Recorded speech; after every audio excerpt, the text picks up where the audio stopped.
যারা এই সিরিজের আগের এপিসোডগুলো দেখেননি জলদি দেখে আসুন, লিংক ডেসক্রিপশনে দেওয়া আছে। এই এপিসোডে তেমন কিছুই নেই, শুধু কার রেসিং হয়, তাই এই এপিসোডটা অনেক ছোট হচ্ছে।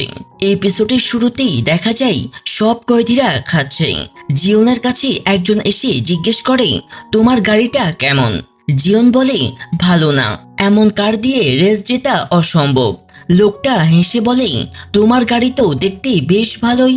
জিওন কিছু না বলে তাইজুনের কাছে যাই। সে বলে, আমি একটা স্পোর্টস কার পেয়েছি, দেখাতে চাই, এখন আমরা পার্টনার হতে পারি। তাইজুন ঠান্ডা গলায় উত্তর দেই, আমি আগ্রহী নই। জিওন বলে, তুমি জিতে গেলে 5 বিলিয়ন পাবে, আমার শুধু একটা অ্যাপার্টমেন্ট দরকার। তাইজুন মুচকি এসে বলে, টাকাটা তোমার দাদিকে দিব।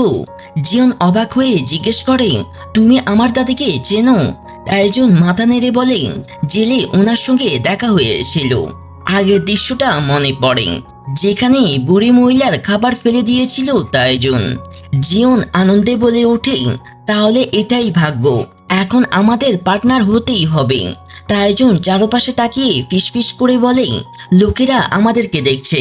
জিওন হেসে উত্তর দেয়, জানি, ওরা আমায় তোমার উপর নজর রাখতে বলেছিল, কিন্তু আমি তোমার সাথে বন্ধুত্ব করতে চাই। এদিকে গাঞ্জে নিজের লোকদেরকে জড়ো করে বলে, জিতবো কি হারবো জানি না, কিন্তু টিম হিসাবে কাজ করতে হবে, আমার কথা সবাই মানবে। পরে সে ইউহানের কাছে গিয়ে প্রস্তাব দেয়, আমি তোমার জন্য কাজ করতে চাই, শুধু ম্যাচে আমাকে একটু সুবিধা দাও। ইউহান তার প্রোফাইল দেখে ঠান্ডা সরে বলে, তুমি অনেকবার প্রতারণা করেছো। গাঞ্জে আত্মবিশ্বাসভাবে বলে, তোমার সঙ্গে করব না। ইউহান কিছুক্ষণ ভাবে, তারপর বলে, ঠিক আছে, ভেবে দেখব। এরপর ডঙ্কু ইউহানের রুমে আসে, বলে, আমরা দুইজনই ব্যস্ত, তাই ছোট করে বলি, তোমার টাকার উপর আমার কোনো ইন্টারেস্ট নেই। ইউহান জিজ্ঞেস করে, তবে কি চাও?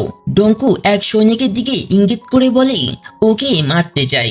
ইউহান হেসে বলে, রিনের বাইরে মারলে খুন, রিনের ভেতরে মারলে খেলার অংশ, গেমে থাকলে যা খুশি করতে পারো, আমি বাধা সৃষ্টি করব না। ডঙ্কু বলে, ওয়ার্ডেন আমাকে আটকায়, সে কাপুরুষ, কিন্তু তুমি মজার লোক, আমার শুধু একমাত্র টার্গেট তাইজুন। এইদিকে এক কয়েদির গাড়ি অন্য কয়েদি জোর করে নিয়ে নেই। গাঞ্জে বাইরে থেকে সব দেখে, ইউয়ানের কথা মনে পড়ে, এখানে কোনো নিয়ম নেই। তার এক লোক বলে, শুনেছি জিওনের কাছে স্পোর্টস কার আছে, ওটা দরকার। এদিকে জিওন তাইজুনকে গাড়ি দেখাতে নিয়ে আসে।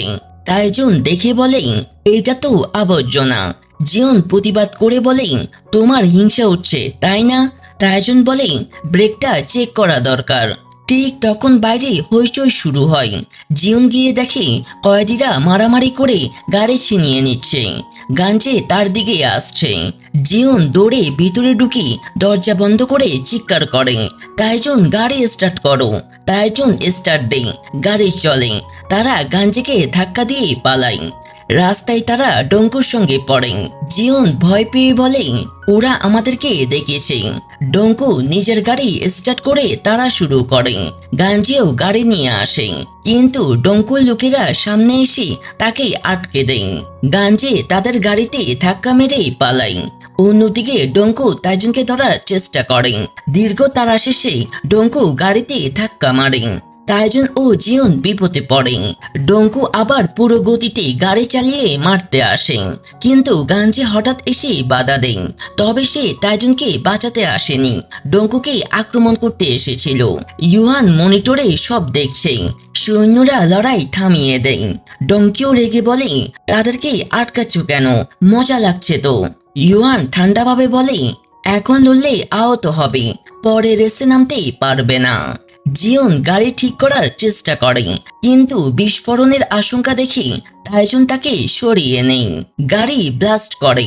এরপর তাইজুন দেখে পাশে শুরু একটা গলি, যা উপরের দিকে গেছে। পরের দৃশ্যে সে ইউহানের সামনে বসে। ইউহান জিজ্ঞেস করে, মিটিং কেন? তাইজুন বলে, তোমার আসল পরিকল্পনা জানতে চাই। এটা রেস নয়, রেস হলে গত রাতে এমন বিশৃঙ্খলতা হতে দিতে না। সাধারণ মানুষকে নয়, কয়েদিদেরকে বেছে নিয়েছো, কারণ ওরা তোমার বিরুদ্ধে কিছুই করতে পারবে না।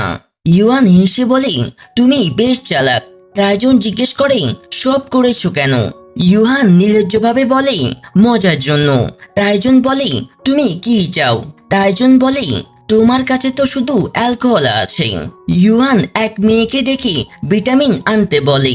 তাইজুন গাছের দিকে তাকিয়ে বলে, আমার এর চেয়ে বেশি দরকার। তারপর চলে যায়। ইউহান শুকনো গাছের দিকে তাকিয়ে পরিবর্তন করতে বলে।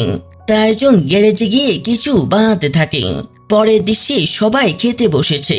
তাইজুন দূর থেকে দেখে গাঞ্জে তার লোকদেরকে বলছে সবাইকে হারাতে পারে, কিন্তু তাইজুনকে না। তাকে বাদ দিতে হবে। সব সময় নজর রাখো। কিছুক্ষণ পর ইউহান গ্যাঞ্জেকে ফোন করে বলে, তোমার প্রস্তাব মেনে নিলাম। তোমার গাড়িতে একটা গিফট রেখেছি, পরে দেখো, দরকার হবে। রেসের দিন সকালে সবাই গাড়ির পাশে দাঁড়ায়। তাইজুন ক্যামেরার দিকে তাকিয়ে ইউহানকে লক্ষ্য করেন। ইউহান নিজে নিজে বলে, চেনা চেনা লাগছে তাকে। ডিরেক্টর সিং বাজি ধরে বলে, আমি নাম্বার 9 এর পক্ষে, যা তাইজুনের নাম্বার। তারপর রেস শুরু হয়। সবাই তাইজুনকে আটকানোর চেষ্টা করেন। ইউহান তার আচরণ দেখে ভাবে, একে কোথাও যেন দেখেছি। গাছের দৃশ্যটা মনে পড়ে। বুঝে ফেলে তাইজুনের উদ্দেশ্য। ডঙ্কু তার পিছনে লেগে যায়। দুটো গাড়ি তাইজুনকে ঘিরে ফেলে। ডঙ্কু ছুরি বের করে আসে। ইউহান আনন্দে বলে, এবার শেষ। কিন্তু তখনই দেখা যায় গাড়িতে জিওন আছে। ইউহান ড্রোনে অনুসন্ধান করে। প্রথমে বোঝে না, পরে দেখে তাইজুন বাইকে আছে। তাইজুন বাইক নিয়ে তাদের দিকে ছুটে আসে। ডঙ্কু সামনে থেকে ধেয়ে আসে। তাইজুন বাইক লাফিয়ে হাওয়ায় উঠে যায়। গাঞ্জে পিছন থেকে ধাওয়া করে, কিন্তু ধরতে পারে না। তাইজুন বাইক থামিয়ে একটা সিলিন্ডার বাঁধে, আবার এগিয়ে যায়। ইউহান মনিটরে দেখে বলে, গিফটের সময়। গাঞ্জে হাত বাড়িয়ে বন্দুক চালায়। তাইজুন বেঁচে যায়। গাড়ির কাছে আসতেই সে সিলিন্ডারটা টায়ারের নিচে ফেলে দেয়। গাড়ি উল্টে বিস্ফোরিত হয়। ইউহান রেগে ওঠে, চিৎকার করে বলে, যে তাইজুনকে আমার সামনে আনতে পারবে সে $10 বিলিয়ন পাবে। সব কয়টি গাড়ি নিয়ে তাইজুনের পেছনে লাগে। ডঙ্কু সামনে এসে আটকায়। দুজনের মধ্যে মারামারি শুরু হয়। এক গাড়ি এসে তাইজুনকে ধাক্কা দেয়, কিন্তু সে উঠে দাঁড়িয়ে ডঙ্কুর সঙ্গে লড়ে। শেষে ডঙ্কুকে অজ্ঞান করে দেয়। ইউহান রেগে টেবিল উল্টে বড় বন্দুক বের করে তাইজুনকে মারতে যায়। ইউহানের গুলিটা গিয়ে লাগে সে কয়েদির গায়ে। তাইজুন বুঝে ফেলে এইবার পালাতে হবে। বাইকের দিকে দৌড়ে উঠে পড়ে। সৈন্যদের গুলি এড়িয়ে সে একটা আশ্রয়ের নিচে গিয়ে দাঁড়ায়। ইউহান মনিটরে দেখে সৈন্যদেরকে বলে, ওকে ধরো। তাইজুন সিলিন্ডারে আঘাত করে পালায়। ভয়াবহ বিস্ফোরণ হয়। উপরের রাস্তা দেখা যায়, যেটা ইউহান আগেও দেখেছিল। ইউহান বুঝে যায় তাইজুন পরিকল্পনা মাফিকই করছে সব। তাইজুন বাইক নিয়ে হাওয়ায় উঠে পড়ে। ইউহান বন্দুক তাক করে গুলি চালায়। গুলি ছুটে যায় বাতাসে। এইভাবেই 6ষ্ঠ এপিসোড শেষ হয়। আশা করি আমার করা মুভি এক্সপ্লেনেশনটি আপনাদের ভালো লেগেছে। যদি ভালো লেগে থাকে তাহলে একটা লাইক করবেন।